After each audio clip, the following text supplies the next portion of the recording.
One of the biggest heroes growing up, I was fanatic about movie. My number one hero was Bruce Lee and Chuck Norris. But I have a question for you, Ben. I Yeah. know you've been in the history here for so long, and I heard you met Bruce Lee. Tell me this story a Yeah. little bit because I'd You love to know, hear about it. actually, it was at the internationals. It was '65. He was doing actually an exhibition at the internationals, and I just finished at competing, and I beat my division, and so we're watching him, and so everybody's looking at, well, who's he? That's the first thing. And I'm telling my brother, pulling on his ski bar, who is he? He says, listen to him, pay attention. And so then he started talking, and You have so that then I feeling. told my brother, he had a heavy accent. I told my brother, why is he talking? And my brother slapped me in the head. Very spread. I said, no, I wanted to know why he was talking like that, because I never heard anything like that. So then he actually had somebody, big guy, had a chair, and the guy was standing in front of the chair and had a metal plate, a weightlifting plate, right? It was about this big. Put it in his chest. This guy stood there solid. Now Bruce, at the time, because I was small, he looked, humongous. He looked like a giant, but he wasn't that tall. But what was so tall is his energy. Wow. That's what I was looking at. I wasn't really looking at him, but he had this energy, looked like a giant. And me, being young, looking at him, I thought, man, this guy is huge. And he wasn't really that big. It's just his energy was so big. Wow. And so he was talking about energy and so forth, and he was talking about a four finger strike, or a 4-inch strike. And I kept on pulling on my brother's gi bottom, and he said, shh, listen, because I was so curious about what he was talking about. And he got this guy, put his fingers on this big metal plate. I'm talking about big metal plate. Like this, and all of a sudden, the only thing that moves with his shoulder, pow, just like that. And when he went like this, I thought his fingers went right through the plate, but I didn't know he closed them as he hit.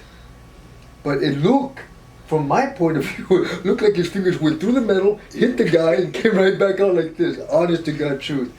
Yeah? But he had his fingers like this, but when he hit with a, but I didn't know that. And when he hit, and this guy went flying, hit the chair, went backwards, and this and that, and the guy is out of breath. And I'm thinking,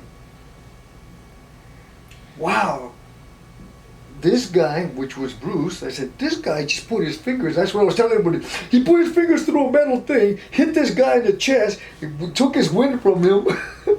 That's how I was describing it as a kid, because that's what I thought I saw.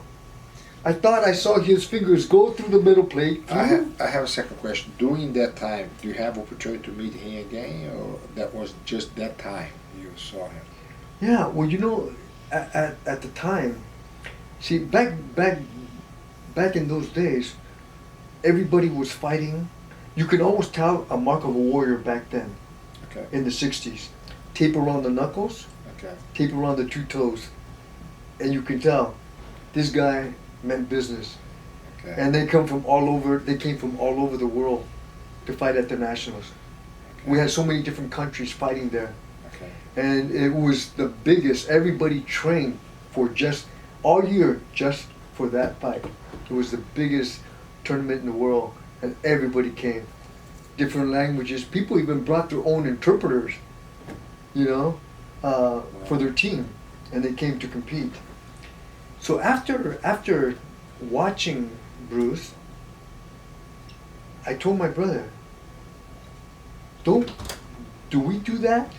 He said, well, we mix arts like he does. But he said, maybe you do. But he says, but my brother was very Shotokan, very Japanese style.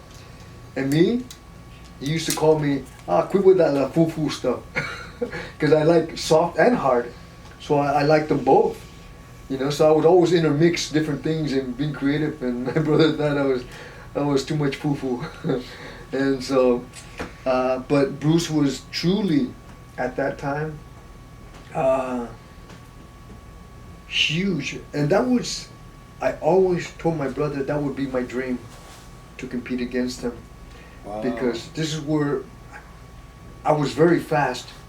And when I was the first American to get, as a child, a black belt. I was 14 years old.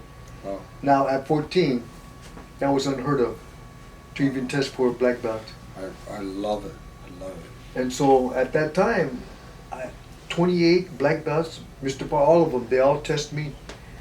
And for over the weekend, I just all day. And then I passed my test. They all kicked me, and my brother, my oldest brother Arnold, kicked me, put me in the hospital, broke 3 of my ribs, because he was so angry that I broke tradition. And I kept on saying, and my mother, everybody was angry at my brother for breaking my ribs. But I didn't understand.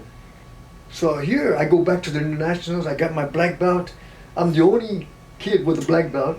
And I go to the 14-year-old, I got my black belt, and they're saying, no, you're over there. I said, no, I'm 14. This is my, he said, no, you're Shodan.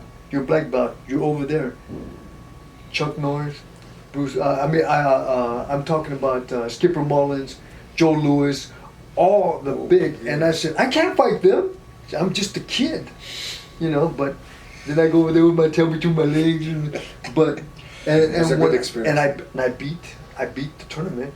Wow. I was so fast. I was on between their legs, over them, only because I figured if they hit me, they're gonna break me in half. And so I was a cute kid for the first couple of times, and then after that, they stood next to me on purpose. And I said, they're gonna say, you want a black belt, and you want to play with us. And I said, okay. Anyway, that was my experience back then with with Bruce, and truly, back then it was my dream. But right now, he was the best. And I leave it at that. He was the best. What a good motivation I have growing up.